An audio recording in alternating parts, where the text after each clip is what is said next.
give you guys a quick quiz to see if you're following along so far.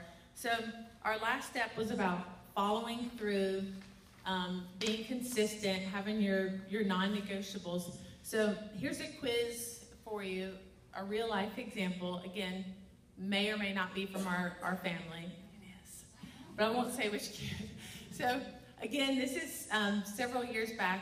We were at a restaurant and we had other families with us. So you know how you do the whole long table and the parents are hovering at one end and you shoo all the kids to the other end.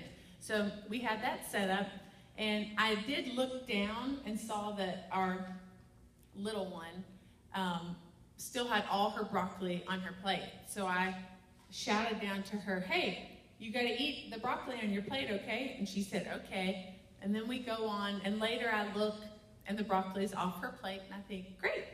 But then as we're cleaning up that night and kind of straightening up the area, I go over to where she was sitting and look under her chair, and there's a suspicious pile of broccoli under her chair.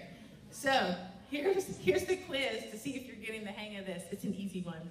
So do I, as a parent, A, think, oh gosh, well this is embarrassing. These other parents are around, and I don't want to make a big scene about the broccoli, and we're trying to get out of here, so I'm just going to let this one go.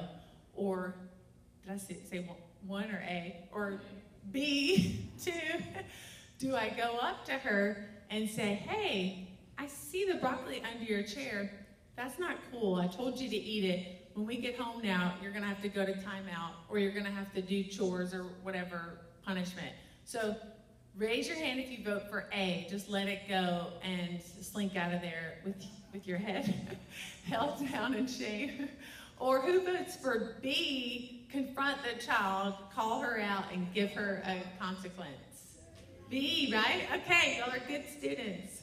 So simple example, but you all get the gist of it. It's sometimes those little moments that pile up, if you have many of those moments where you've let it go because you don't want to make a scene, or you're embarrassed, or you're tired, it's too much trouble. They do add up and they do mean something.